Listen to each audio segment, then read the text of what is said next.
Mōteatea Puoro, SOUNZ. E ngā mana, e ngā reo, e raurangatira mā, tēnā koutou katoa. You're listening to He Reo Tawhito, a podcast for Sound Centre for New Zealand Music, Toi Te Ara Puoro, ko Crystal Edwards aho. It's been a great honour to speak with some of the leading experts on ngā mōteatea in Aotearoa. Today, I'm talking with Jerome Kavanagh. Tēnei au, tōkai nei, takatapoi tōkai nuku, kai ringi o kai ato tūpuna tāne nui arangi, piki ake ai ngarangi tūa, ki te te o mana. Roko ana tūra koe o mata tukore ana kei kari ui hoi ngā kata tō ana, kota kata tua tea, kota kata ranui tūri rā. Ui te ki tere tangata ki te hoi au ki te amara, ma whano pano, aru mai te toke, aru mai te mara. Hau ye whiti aroha orai. Follow the sound. Tēnā koe tuihine, nā mihi o te wā, nā mihi o te ata nei. Kia koutou ngā whānau whānui e whakarongo mai nei, nei rāti mi atu kia koutou hoki. Ai, so I tipu ake au kai te paimaunga o ruehine, ko rangi tīkai te aua, e nā mako kōme ko te whenua tūturu kai reira. Tata ki te taone o Taihape, te komuputu nui o te ao. Tētahi taha, tērā taha kei te taho taku kuia, e kai reira rā ko kahungunu, tūwhare tōhoki, mō kai pāte te kupu o te rā nei, mō te iwi o tātou. And then whiti atu ki a Ngāti Rangi, and then tai atu ki te awa o Wanganui, te awa tupua. So, that's on my nanny side. I'm just trying to think because I better not forget anything. So tūwhare tō kahungunu, Ngāti Rangi and Wanganui sort of Mō kai Pāte is the place I grew up in, and that fed and nourished me.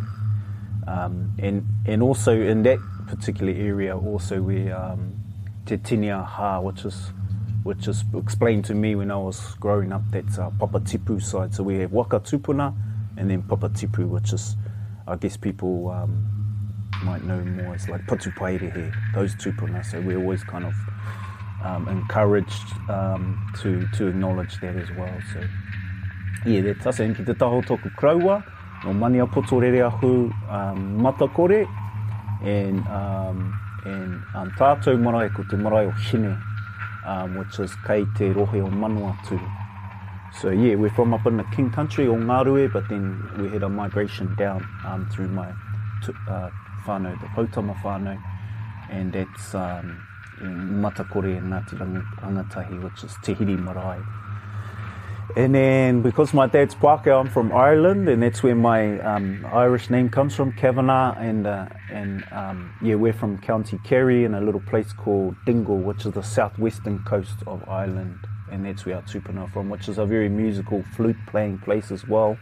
Lots of patupaerehe there, and one part of my whakapapa I didn't get to mention actually is on my Kroa's side.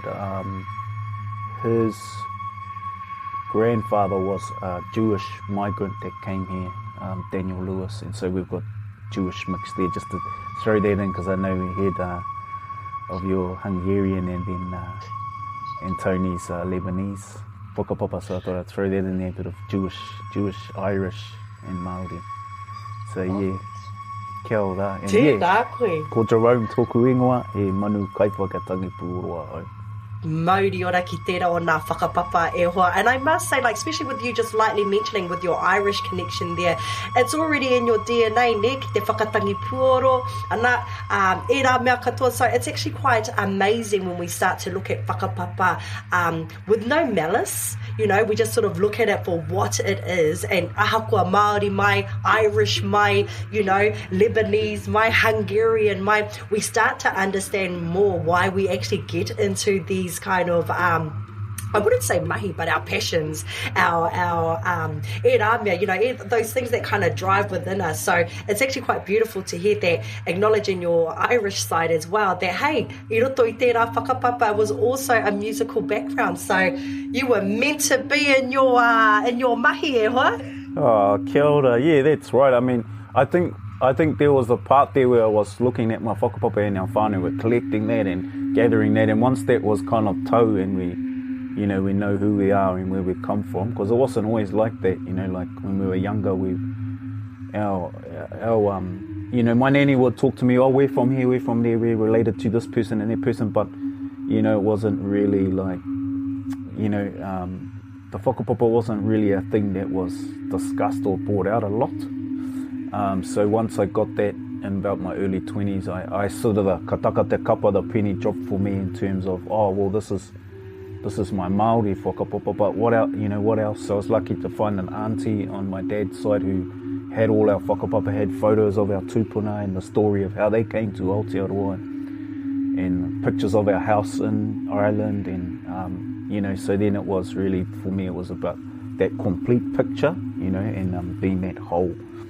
And I'm sure many of our whānau out there have journeyed through this where they have that struggle, because I had that too with my Pākehā side, you know, we're sort of trying to ignore it a bit and, or gloss over it or something, you know, so, I feel like it's important as to acknowledge all our tūpuna.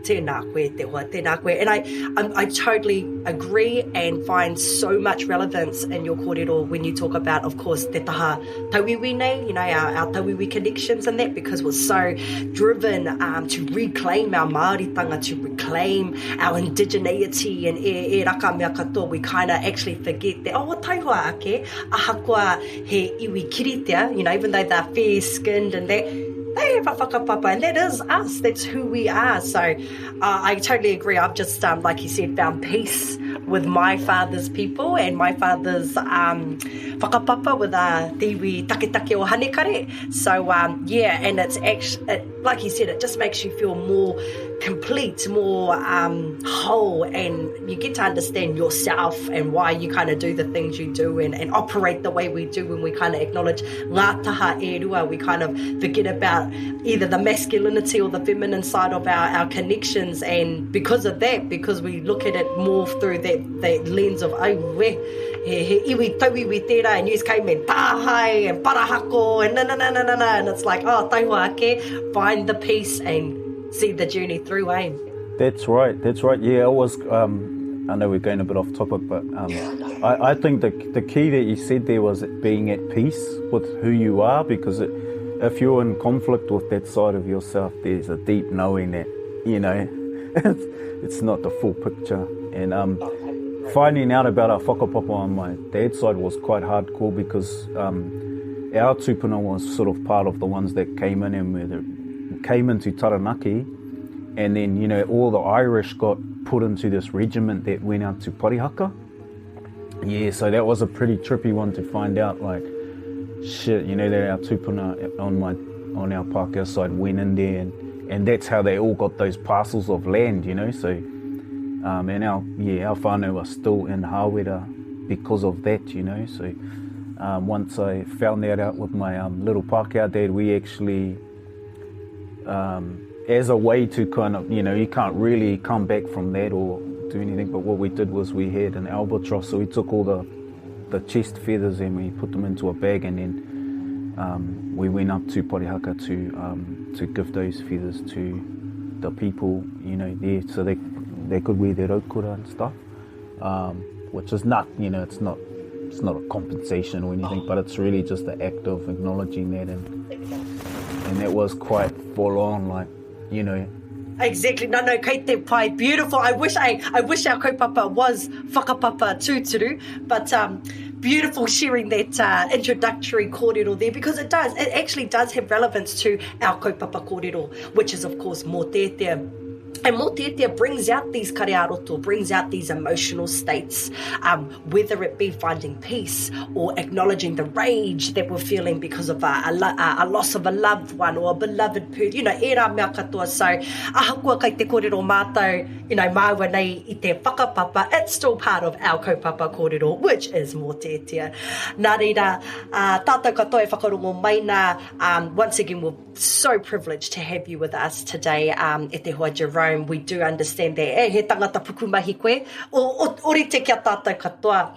Hoi anō, hei tuwhera I tēnei kaupapa kōrero mo te Mōteatea, just to open us up here for our kaupapa kōrero here, which is Mōteatea. Jerome, please tell us, what does Mōteatea, when you hear that kupu, what does Mōteatea mean to you? Yeah, beautiful. He pātai nui tērā.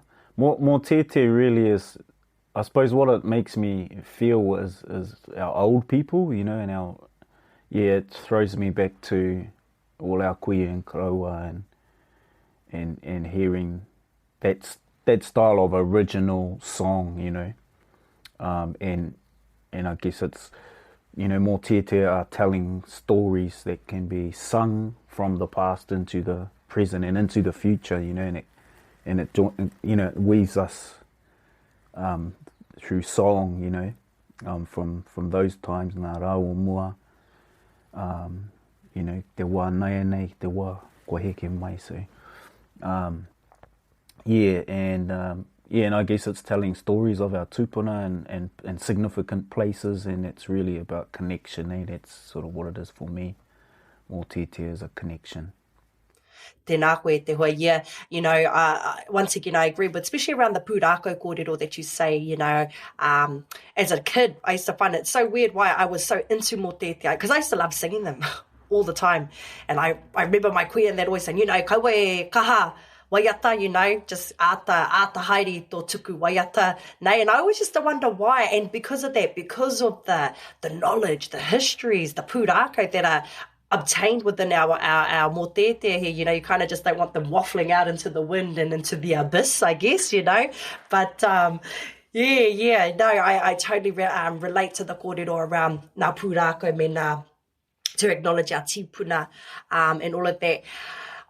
You know, with your mahi though, as a tangata whakatangi puoro and a specialist in that too, e hoa, what are the, I guess, what's the difference? Is there a difference between what you do as a specialist in whakatangi puoro compared to Mōteatea? Do you feel that, you know, he rerekētanga, or it sort of just amalgamates quite nicely together? Yeah, I think so, eh? It's, you know, he orite te tangi, so actually Mōteatea helped me to shape my kind of way that I play puoro. And, you know, for me, Mōteatea and Puoro, it all comes from the taiao, you know, that's the soundarangi, you know, directly from the taiao for both of those taonga, you know, so, yeah, once I was, you know, my early 20s, once I was sort of confident at playing kawaua and stuff, I would, you know, one of my karaua advised me, if you're going to play and revive that practice. So that was the understanding that I had, that our tupuna use Mōteatea and Puoro hand in hand with each other. That's kind of what our music tradition is. And so what he said to me is, you know, you can waiata, and you can waiata through your kōwauau, and then it will also make the sound of the kōwauau. But he said, particularly in the gaps of the Mōteatea, if there are any gaps or any, you know, inhale, you know, those little gaps, that's when you want to put the puoro really, you know, nice and sweetly in those parts, so that it weaves it all together and that there's no gap in there, no break. So, yeah, Mōteatea and Taonga Puoro are really closely connected in terms of, you know, the practice of our music traditions and culture. And so, yeah, I had heaps of fun just at the back of the, you know, playing my kōwauau low-key as at the back there, and yeah, and I always sort of asked permission from our old people if that's okay, and then no one told me off, and so I just kept doing that, you know, because it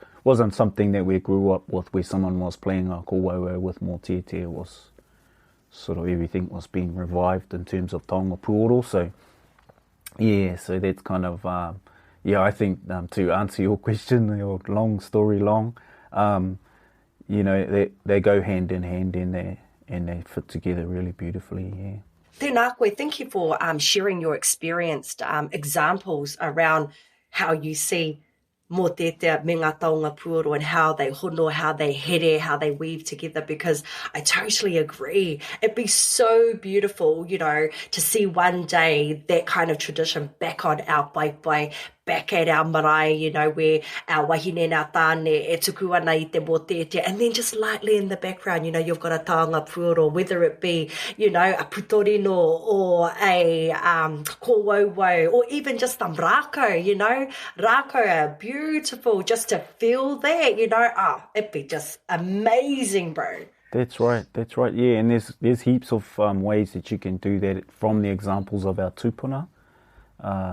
And it's to come, I think, you know, and it's just got to keep sort of creating examples and models of how that works. And, you know, ultimately I'd love to see it matatini more Taonga Puoro being used in the Mōteatea section, because, you know, it's not a criticism, but at the moment it's very minimal. It's like a pūtātara or a pūkaia at the start, and maybe a pūrerehua, maybe a little kōwauwau, but it's not really, when I look at like our cousins in Tahiti, they have their Heva, they have a whole Taonga Puoro band, you know, basically all their Taonga Puoro, there are 12 or so people in there, and alongside their singers and their, you know, kaihaka and stuff, so yeah. No, I think kāre kore a koko ake nei. Very shortly we will be seeing more of our haka groups doing that e te hoa, because, you know, we've had nearly 3 years off of Matatini, so I'm sure they're going to bring something pretty special. Hopefully, eh? I guess that's always the problem of if you don't have a Taonga Puoro person, like, you know, that has the confidence to be able to pull that off, like, yeah, so that's what it's sort of about, eh? Growing that and then getting them in there alongside and with the kapaka more, you know. Nā tēnā koe te hoa. See, I've noticed too that a lot of our kōrero is, you know, based around, of course, our Mōteatea and your Taonga Puoro playing, both being quite very traditional art forms of our people in that. Just wanted to kind of ask you around why do you think they, you know, I know you've given us a few experience, but I guess from a musical point of view and your musical point of view, why do you think that they sit together so well together, like harmoniously? I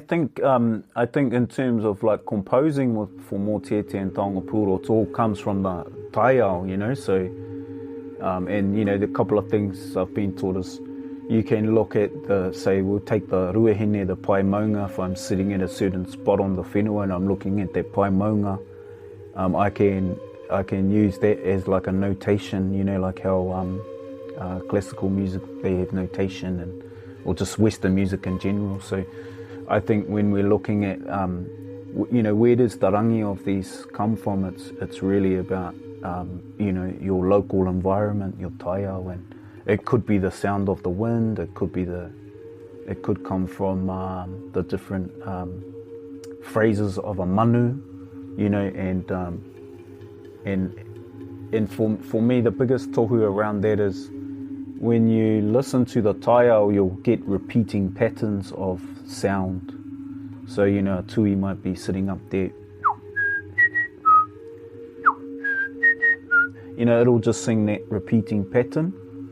And so that's, for me, when we look at a Western scale of music and we look at a you know, nature scale of music, that's what we're talking about. And so that's, you know, that's how they come from, almost like a same whakaaro or same thought, you know, in terms of how we look at music, you know, through te ao Māori perspective, without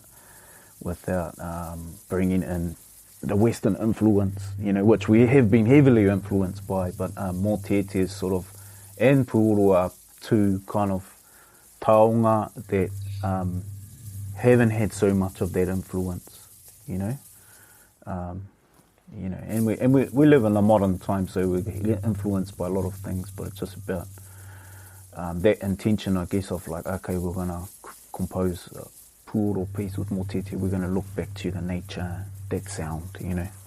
Beautiful. That is so beautiful, bro. Like, for all the time, you know, that I've done this mahi, especially for He Reo Tawhito, but just around Mōteatea as well, I've never, you know, just to really highlight the taiao, you know, and the way that you've explained it there, it's like te taiao is like our matua composer. Aye, tēnō matua, aye, that's right. Yeah, and it's like that for all of our art forms, like, you know, even moko, whakairo, it all comes, you know, rāranga, it all comes from taiao. All the patterns, the inspiration, so you're right, it's the matua te matua, you know. Yeah. Well, ori te ki te reo hoki, you know, when we want to waihanga tetahi whakatauki, you know, all of our tutors, all of our mātanga say, man, aro atu ki te taiao, aro atu ki tō taiao, you know, and waihanga i tērā. Yeah, no, beautiful, bro. Just talking around our composers too, you did mention that i tipu ake koe engari kereke o Tipuna, me rao ngā waiata. So do you have any faves, any favourite Mōteatea composers out there besides the taiao, of course? Oh man, there's so many, you know, like when I think of Mōteatea, it sort of blows my socks off, like, because it's so vast and so deep, you know, and it amazes me too that we've continued and kept those Mōteatea with us, you know, and moving with them. It's, you know, there's literally hundreds of thousands, I'm sure, you know, puta noa te motu, but probably one of my favourite ones, though, would be one sort of from home, and it's called Taku Whenua Era. Yeah, and so I just had to pull out a few facts about that, just so I had made sure it was right. But that's sort of from our area, the Mōkai Pātea, and it's around the time when there was a great, it's called the Pōtaka Battle, and it was, you know, we were battling our Ngāti Upper Kazis, and I think, and so it was, you know, I taua wā, it was that sort of time during the battle, and I think some of our people were off on holiday in Avarohe or something, and then it was just left to the skeleton crew, and they had this big mammoth task of defending the whenua, you know, with small numbers, which is pretty, pretty awesome, you know. So, and it's only a short Mōteatea, but it's really beautiful, and that for some reason that's one stuck out to me as my kind of favourite from where we're from, you know. Ātāhua i te hoa. Now, I will ask you to give us a little bit more around that Mōteatea, but just sort of staying around our sort of like the blend of the two with Taonga Puoro and Mōteatea. Do you have any like specific Mōteatea? I know that was your fave, but are there Mōteatea out there that kind of help influence your whakatangi ngā puoro? Yeah, like I guess one of my earliest ones that I remember was E Pato Hau, you know, and it just really setting up, because, you know, it was, I can't really remember Mōteatea as a child, you know, like it probably was there, but I don't consciously remember, you know, it wasn't until I was about 10 or 11 that I started to get onto it and notice, oh, wow, that's a different rangi, or, you know, it's a different sound to what the radio sounds like, or particularly when I started to, you know, play puoro with the Mōteatea, then it was highly influential, you know. And sort of prior to that, I would just listen to Matua Hirini and Matua Richards Mahi and Whai Aroha and them, and their sort of CDs that they were making, and that was kind of my influence of Taonga Puoro, because we didn't have Taonga Puoro growing up at home, you know, it wasn't there really. We had kōrero about them, but not really someone that could play. So, yeah, and I guess once I started to play alongside those Mōteatea that are on the marae, that's, you know, where the influence came from.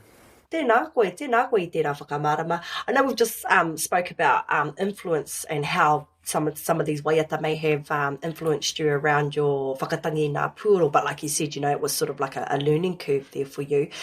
Do you now as a practitioner within your mahi, have you used like any specific mōteatea in your music, in your whakatangi puoro? These days I don't. I sort of try really to create new ones. Yeah. So I'm not. Yeah, because I'm just a bit careful about using, the old ones, and I just want to make sure that creating something new. Why the caution? Why the caution on that, Ehua? Sorry to cut you off in there, but why the caution? I think it's around the selling of it, because say if I make a album and I put a Mōteatea on there from an old one, and then I put it on iTunes or whatever, and then it's making 2 cents a listen or whatever, you know what I mean? And there's a selling aspect in there that I don't really want to cross over into. So I guess I don't want to like pimp the Mōteatea out. Basically, that's what it is. And of course, you're gonna cruise around the motu and meet your whanaunga, and then there might be a standoff. So there's just being careful way, and I don't want to. I don't want to takahi on the mana of those taonga, and that's why I think it's easier for me just to try and take the experience and the inspiration, and create new ones, and when I say create new ones, mine are real basic, and they're not like our tupuna ones, and it's just something to aspire to really, and yes. You say that now, e te hoa, I tell you what, and the next generation, they're going to go, Jerome, tipuna ia, tipuna tēnei. So just talking about those new ones though, e te hoa, could you share with us maybe a couple of them? What your new compositions are around those mōteatea that you have done? Yeah, I mean, maybe they're more like pao than mōteatea, and I'm really there to the ones that I'm sort of on at the moment are really environmental ones, like, so just real basic, wai ki rana, wai ki raro, wai ki waho, wai ki roto, wai rā te mana o te wai. That's it. Yeah, the mana of the water, and I think what I was really interested in too is that our tupuna use their puoro by singing down through the puoro, so you get kind of like a dual sound. And so I do that quite a lot as well. And that one I sing through my pūtātara because it's linked to Tangaroa and Hene Moana and Wainui and, the conch shell. And then when you're singing down it, you can still sort of whakatangi at the same time at certain parts of the kupu. And so then you get this dual voice or sound. You've got the sound of the puoro and my voice coming through together, which is pretty. Yeah, it's just I love doing it myself. It makes me feel great, and so I just I guess like a lot of us, I'm a haututu, moko puno te ao, so. Koina, rawe ke hia, rawe ke hia. I always remember one of my tutors in Te Reo always said, rawe ke hia Te Reo girl. So I guess the same thing with your blending of Mōteatea and Taonga Puoro, eh? Yeah. Give it a good rawe ke, eh? Yeah, that's right. I like the idea of, we're not, we are from the past, but we're in the now. So what are you going to do now, to try and, put your part in there but try and keep that essence, and I think our tupuna, they're very innovative and adaptive to whatever's happening, and so that's what I'm just following that too. I was just thinking about like how you were saying that nā tēnei pao pia I tito, you wrote this beautiful little limerick of sort of round to dedicate to the wai in there, and how you do your thing. Well, what are other elements, I guess, that help with you with these compositions? Yeah, just that whole thing of whakaoki ki te taiao and, or whakaoki ki tō maunga, that's a massive one, like going back into the Ngāhi Reo up to the maunga or down to the awa, and there's so much. When I go back home to those places, it's like it's like hitting a super inspiration button, like, and I heard this, I've been sort of like saying this, not jokingly actually for reals, but, and I've heard a few other whānau talking about it too, the old tupuna downloads. That's when I get those the hardest, is if I'm back, you know, on the whenua and just sitting there away from all this, you know, because I'm sitting in Wellington at the moment, away from all the sound, you know, because the modern sound's quite, it's another type of pollution that is quite full on, you know, and because I'm working in sound all the time too, my taringa is real sensitive, like I can't be around too much noise for too long. And so, but you know, I just go back down and sit down by the awa and just listen to the repo or listen to the manu and the ngāhere, or, you know, just that type of sound is, you know, for me, that's home. And when I get home, yeah, that's when I can really,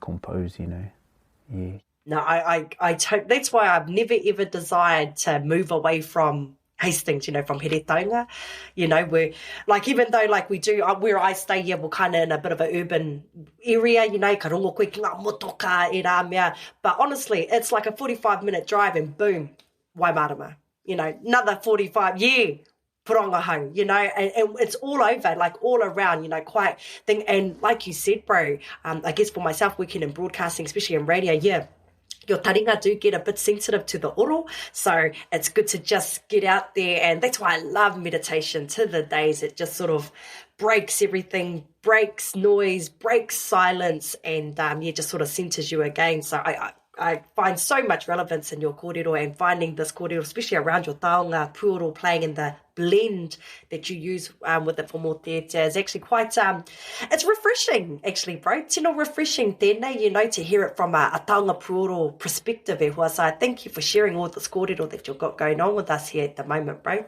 Anō nei te atahua. Oh, kia ora, tēnā koe. Yeah, I just wanted to add to that too. You just reminded me talking about that. Like, some of the things I noticed in Mōteatea, the different rangi and the different, well, you know, in Pākehā would be frequencies, like the frequency of the Mōteatea is quite,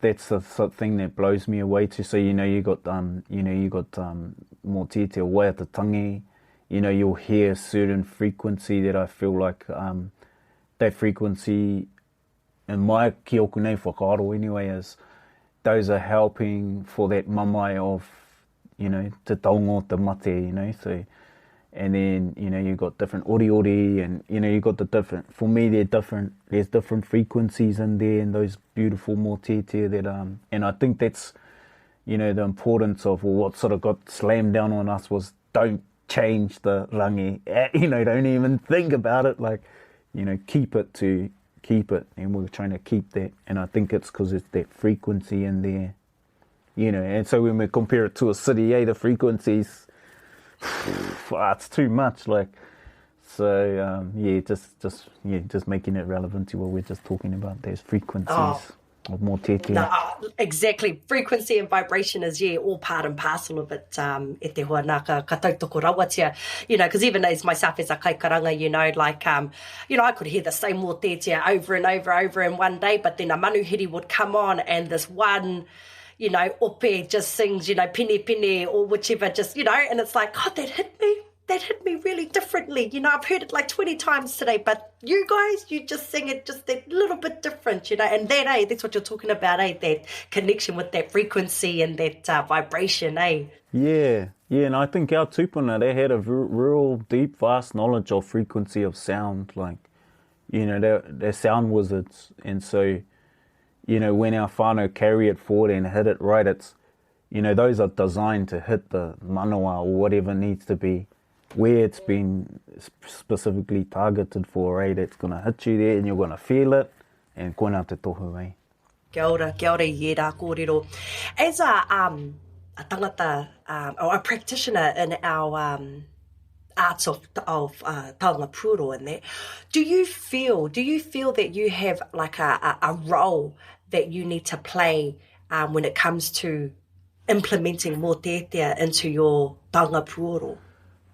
Yeah, I think what Taonga Puoro sort of taught me from early on is, kia mau tonu, like stay tūturu to our sound, like, and I just sort of like, it's, I love doing that, so that's the way that I've gone, and I worked in heaps of different genres, and but in the end, like, I was like, I'm just gonna do us, like, because there's so much different influence of music coming in, and it's all beautiful, and I love that saying of Macy Ricky, she said there's enough love in there for everyone's music, and so yeah, I do feel not so much a responsibility, but I have a here to continue our original sound, because I know it comes from the Taiao.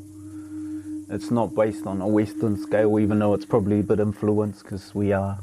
And so, yeah, really just, I guess if there's all that space in there and there's different types of Māori music, then we really need to make sure that this one is here as well. And so that's kind of where the responsibilities come in, is just to ensure that our sound keeps going through, and that we still have that focus of the Taiao as the matua, the atua matua, eh? Tēnā koe I tērā atua matua, brother. Yes, ka tautoko rawa te au I tērā kōrero. And yeah, because I also have a bit of a side note here, and now that you've mentioned it around, of course, now oro atua, I guess your atua matua and the sounds that Taonga Puoro and Mōteatea produce. I understand that it was kind of part of your healing journey as well, e te hoa. Would you like to share a little bit around that? Yeah, that's right. I started off in Taonga Puoro. Well, firstly I grew up in the rural, so I was like, in the, playing around the rivers and in the ngahere a lot. And so when people ask me, who taught you, then I always say, the Taiao, it's the manu that I grew up, the repo, the māturuturu wai, like, the rākau, they were all, my teachers really, and my kuia, and I had a few kraua as well that were really shaped me up into sort of who I am today in terms of planting seeds around Taonga Puoro and what that means for us in our rohe. And then I kind of had that thing where I tried to get away from who I was and moved to Melbourne and tried to, be a city guy, and it just didn't work, and then I sort of went into this real depression, and I was tutuing around as a youth with different things, and then basically went into like a suicidal part of my life, had some suicide attempts, and then it came back sort of broken, and emptied out, and then it was lucky our whanaunga took me back into the ngahere, beautiful ngahere called Rongo Kaupo, which is up in Ngātirangi. With our Ngātirangi whānau, and I went in there, and that sort of got me back on that track, and it was cool. I thought he was my counsellor. He's passed away now, Matua Royce Ponga, but all he said to me was, "Ata whakarongo, just we're going to go into this space, and your job is to listen." Yeah, and at first I was a bit sort of pukuriri, because I thought, this fella's going to, this uncle's going to save me and answer all my problems, but his whole thing was listen, and what he would do was get me to sit.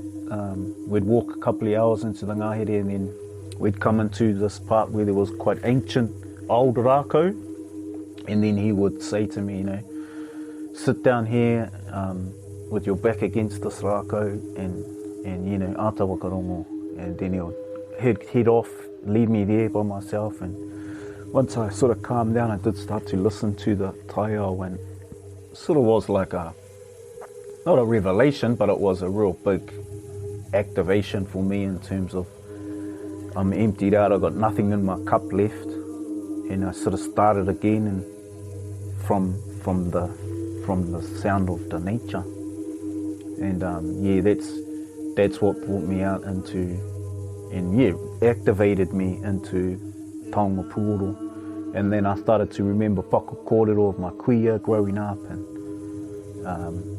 and just some of the things, and then I found a little wharekura book from Matua Hirini had written in the 80s, I think, and it had pictures of Taonga Puoro, and so then I just kind of went into a wānanga by myself and looking at the pictures and trying to make them. And I did that for about a year. And then once I could make them, then trying to play them. And so I spent heaps of time in the ngahere, heaps of time just by myself and heaps of time creating. And that's really what filled me back up again. And then I was kind of healthy enough again to go out into society, you know. But yeah, before that I was a bit of a mess, you know, and I needed. So yeah, that's how it all began for me. And I guess that's why I'm so pro going back into the taiao, you know, and that's where it happens for me. Yeah. Oh, e te hoa, honestly, bro, there were so many elements in your kōrero there that actually this is the first time I've been interviewing for 11 years, bro, and I must say this is my first time that with just your kōrero and what you were saying, yeah, hey, I was like actually trying to hold back the tears. Thank God I'm wearing these moteatea because honestly, bro, yeah, especially when you were saying ata whakarongo, like I remember when I was asked to karanga, and it wasn't like to tuku karanga, but ki te whakarongo, and I had to do that, like you said, for years with my nan, and just whakarongo, and that was it, you know, me pēhea te tuku, he aha ngā kupu, you know, what else are you hearing, you know, he pēhea te taki o ngā whai kōrero, so to hear it from your perspective on whakatangi puoro and just actually out there in the taiao and listening to taiao, oh, bro, it really hit me. So thank you for sharing that and just, yeah, giving that subtle reminder, bro, that, you know, simplicity is something to behold, eh? Yeah, that's right.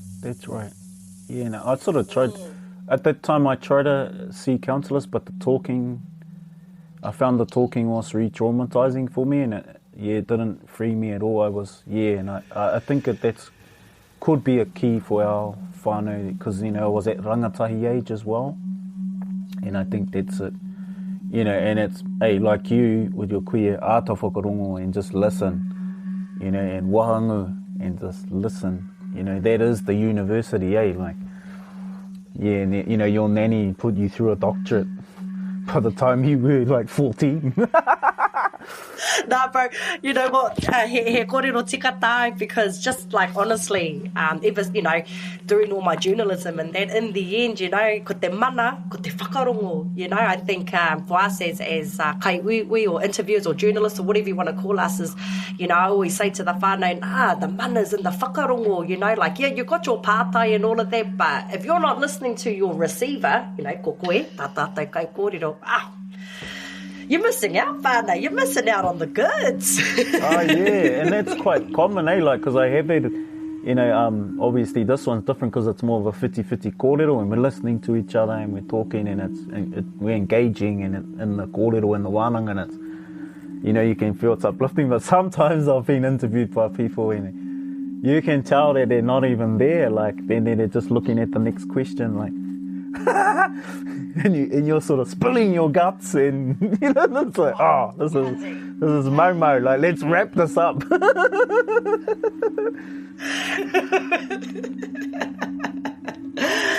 Hey, well, kia hoki mai taua ki tēnei o nā kaupapa mo te Mōteatea. Do you know, have you heard of any other mōteatea that are being composed out there? And like yourself, you know, being one of the practitioner around Taonga Puoro, do you know of any other tangata e pērā ana ki a koe who are a practitioner in Taonga Puoro, who, I guess, manifest over mōteatea to help them with their waiata, to help them with their compositions? Do you know of any others out there? Pērā ki a koe e hoa? Yeah, I think there's quite a lot, like just straight off the top, there's like Horomona Horo and James Webster, Te Kahurere, Taumata, you know, like they're all you know, Nenehene Wirangi, Libby Gray, Tamihana Kātene, oh gee, I don't want to forget anybody now. But yeah, you know, they're all in with, you know, Mōteatea or Ruruku or Karakia, or, you know, they're all contributing something in that space, so it's quite cool. And you know, recently we reformed the Haumanu Collective, which is something Matua Hirini and them started back in the day, and yeah, so I feel like I'm not. I feel like there's a lot of people, and that's just really my mates in the Taonga Puoro kind of world that I know, can mention. But I feel like it's pumping on through, which is cool. Oh, bro, thank you for mentioning all those kai waiata, kai puoro. Because actually, it's not until you actually start saying these names, like a couple of names, you're just like, oh, that's right, Tamihana, I forgot about him. You just ka ware koe wetahi wā, So thank you for mentioning those brothers and sisters who are on the same waka as you. Te hoa, beautiful. Thank you. Yeah, I'm just lucky to be a part of them all too, They're inspiring as for me, so. Hey, and massive to hear kai te whakaora anō koutou I tērā kāhui, of the Haumanu Collective. That is amazing. That is so amazing to hear that, e hoa. So I guess we hope to see some great, spectacular stuff from you guys. Yeah, thank you. Yeah, I think we're going to be releasing an album together this year, which is going to be really exciting. I think that probably hasn't happened, or maybe ever, obviously Matu Hirine and Richard and them, they released their albums years ago, but there hasn't been one where, all the Puoro people have come in. So that's going to be pretty interesting and awesome to be a part of, Tēnā koe. Well, we'll have to do a hashtag, watch this space, e te whānau whānui. So, I roto I wai mahina, you've been doing this mahi for quite some time now, te whakatangi puoro, ana me te aro atu ki ngā mōteatea hoki. Do you feel, or have you seen possibly, that there might be, any issues or impacts that mōteatea may be facing today? Oh man, I'm not sure. I'll just go for it. So there was a kraua in our rohe. He was actually from Te Arawa, but he came in at a time where we didn't have many reo speakers in our rohe, and that was quite common on the paipai. We had, ngā puhi whānau and Te Arawa and all tūhoi on our paipai, helping us out in that sort of time when it was, looked like it could have gone under. He created this beautiful mōteatea, and it was around this time where in Wanganui they started a course called Tarangakura, which was all the babies were coming out of kohanga and then going into mainstream and sort of losing their reo or wasn't there. So then they started setting up kura kaupapa and bilingual units, and so then they had to pump out teachers. So the whānau, the iwi came together and created this awesome course. And so I jumped on there as a young fella. My nanny sort of advised me, I could go to Massey and Palmy to do teacher training, or I could go onto this iwi initiative. So my nan was like, you're going to go on that one. And anyway, at the time we had a beautiful kraua who was on our paipai, and just a real beautiful kraua, contributed heaps to our rohe, and his name was Haki Simon, or Jack Simon, and he created this mōteatea, and it was for us when we were to go anywhere, we could sort of whakawhiti te whenua in our rohe and name our marae and our hapu, and it was put together in this way, and it sort of named all the hapu of the rohe. Fast forward to now we're going through our treaty claims, and then like a lot of iwi, we've had a lot of divisive things happening in there, and it's been real terrible, but maybe in some ways necessary. But I just sort of, I really like this mōteatea he created for us probably in the 80s and 90s. And now we're coming to this time where it's, it's been the big division and sort of controversy on what are the hapu names of Mōkai Pātea. And I find that quite interesting because, he sort of laid this mōteatea down that states the hapu of the rohe, and now we come into this time and it's kind of changed, without getting into too much detail, I just thought, that's quite interesting now because do our whānau still sing that waiata? even though because of the treaty claims, they've kind of like taken out a hapu and replaced it with another name. You know what I mean? And, you know, like, to be fair, I'm not really privy to why people in those positions have decided these things. So I'm not, you know, not judging or anything, but it's just interesting because it's like, oh, wow, so you can, you know, this Mōteatea run by this beautiful crow, and now do we still sing it? Because it's sort of like the penultimate Mōteatea of the rohe, or, you know, one of the more modern ones that you hear a lot. Yeah, so I guess that could be termed as an issue with Mōteatea.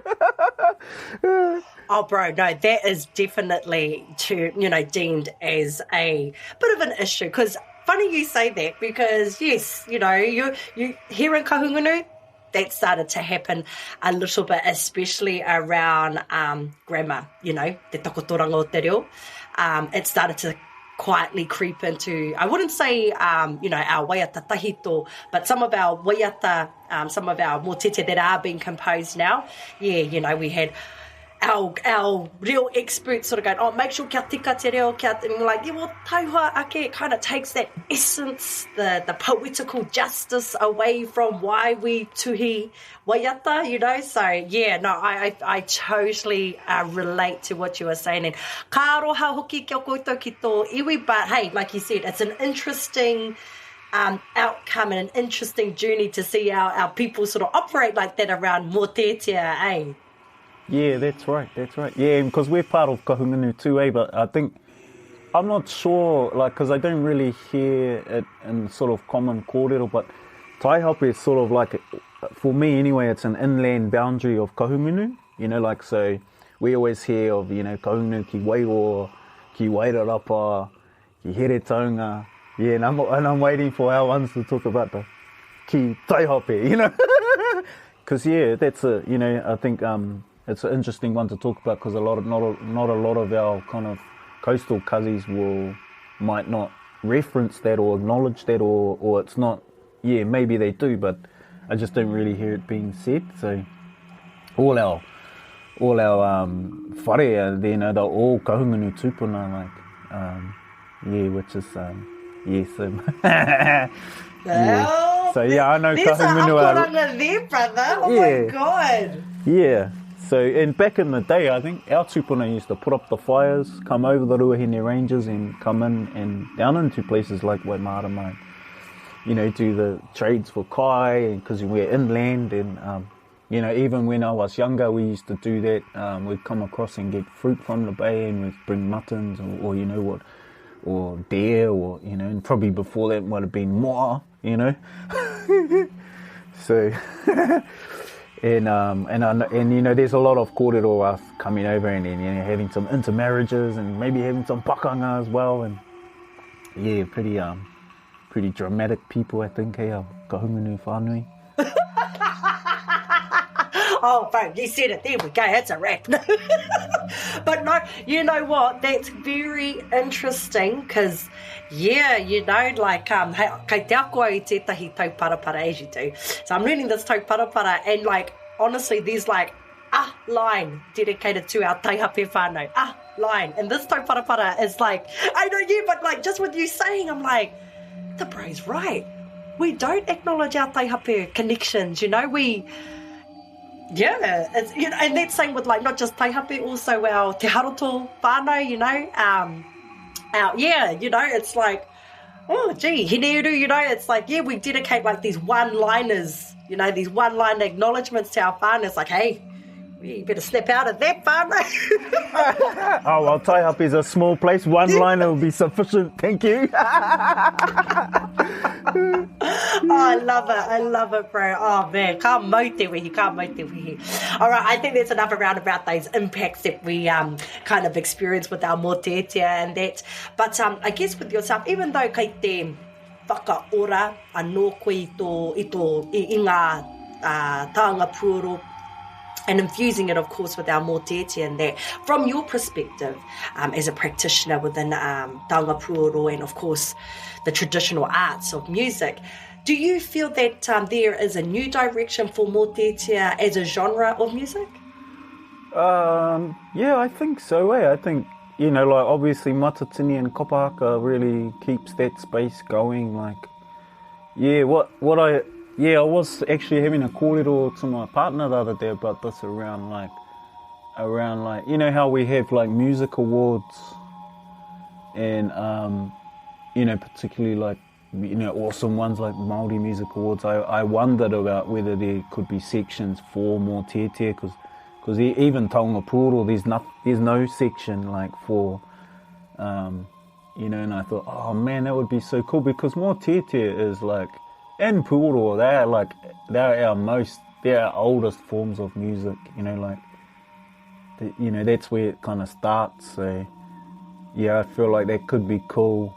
You know, even on a wider thing like New Zealand Music Awards, like really there should be some sections in there for the original music because it just gives it more visibility and, you know, more life, you know, going forward. So, and, you know, when you watch like even regionals, man, there's some amazing moteatea being composed, man, every year, like, you know, and then you got Mōteatea, and then it just like, wow, that's such a beautiful art form and music that I feel like is really undervalued, not maybe by us as the people, but in general, like, you know, and we I guess we are brought up to idolize people like Shakespeare and, you know, but, you know, our tupuna are doing, it's of the same, even for me anyway, greater weight, you know, with the poetry, the visual imagery that it lays into your heart and mind.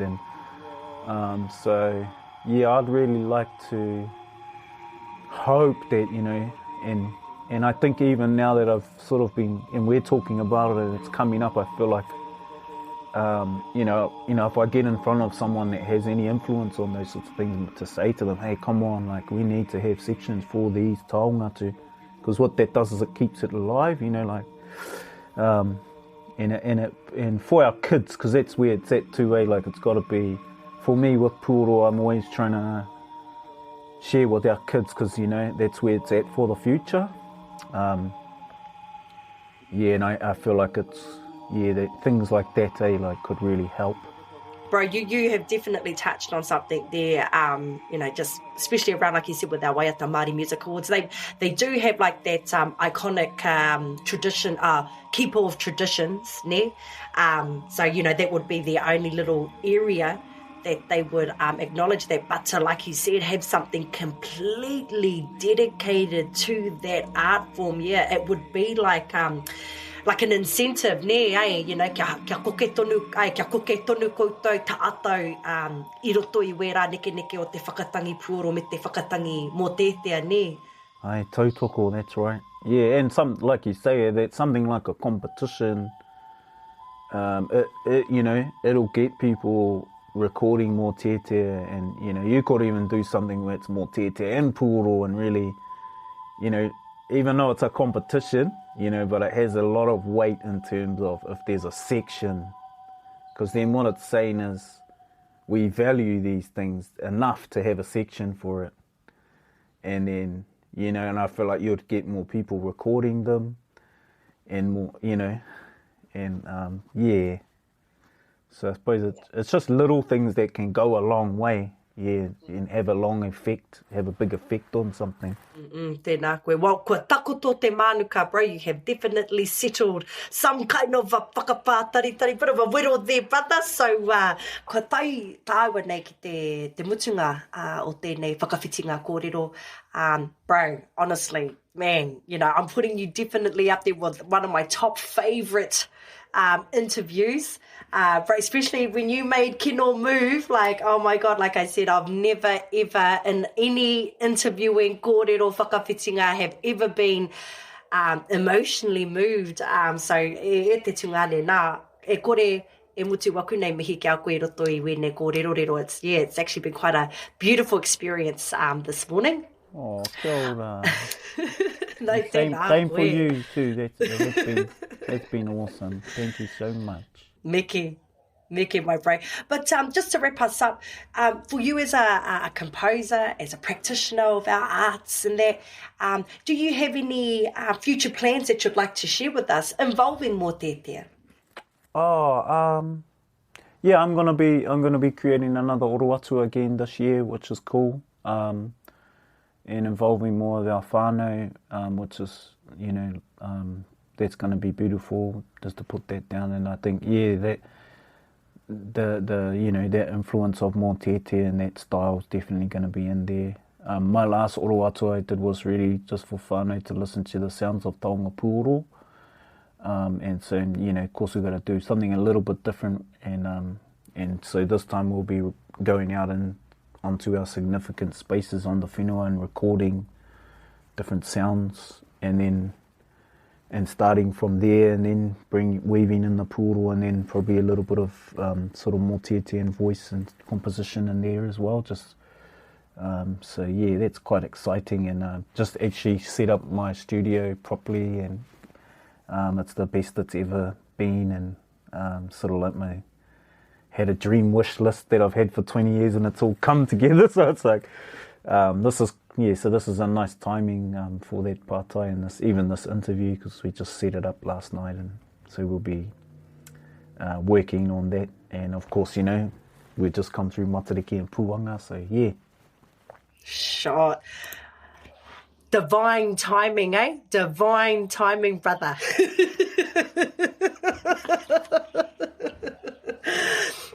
Well, e te tūngane, anō nei te pāreka nei o nā kōrero, ko takoto, kua tuku hoki koe, ki tēnei hunga, ki te hunga e ngākau nui ana, ki tēnei momo ana ko te Mōteatea.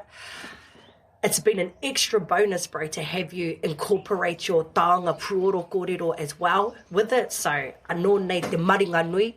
O tira, hei whakatepe I tēnei kōrero ki wainganui ia tāua. Do you have any final comments, any final remarks that you'd like to share around the compilation of Mōteatea and Taonga Puoro?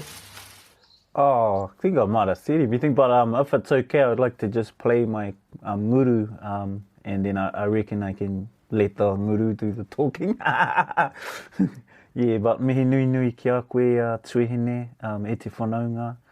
Miharo is beautiful kōrero this morning, and I feel quite invigorated by that, so that's good tohu, I'm not going to sleep or anything.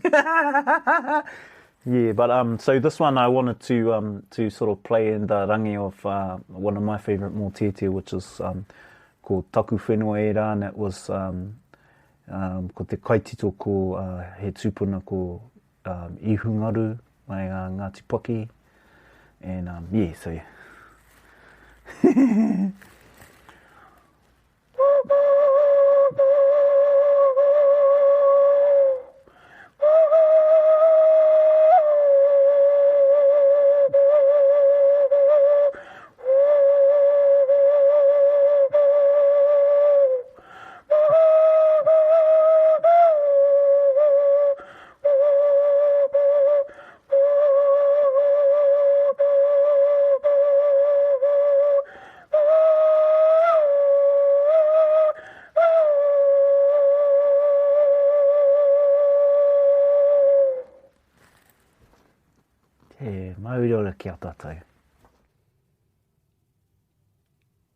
He Reo Tawhito, a podcast from SOUNZ Centre for New Zealand Music, Toi Te Ara Puoru, presented by me, Crystal Edwards, with today's guest, Jerome Kavanagh. The waiata in today's podcast were Oro Atua, a Puoro Māori sound healing journey performed by and thanks to Jerome Kavanagh. Thanks to series producers Tony Huata and Roger Smith. Sound engineer Phil Brownlee. Research by Te Ahukaramu Charles Royal. Production assistance from Jonathan Engel and Ngā Huia Maniapoto. Marketing, Leonei Fenta, and executive producer Diana Marsh. Thanks to Adrian Tangaroa Vāgana and Te Upoko o Te Ika. And thank you to our sponsors, Te Taurāwhiri Te Reo Māori, Recorded Music NZ, and Creative New Zealand Toi Aotearoa. And thank you for listening. For more information about this podcast and the music of Aotearoa, go to the SOUNZ website, sounds.org.nz. That's SOUNZ. Nō reira, tēnā koutou, tēnā koutou, tēnā tātou katoa. Mōteatea Puoro, SOUNZ.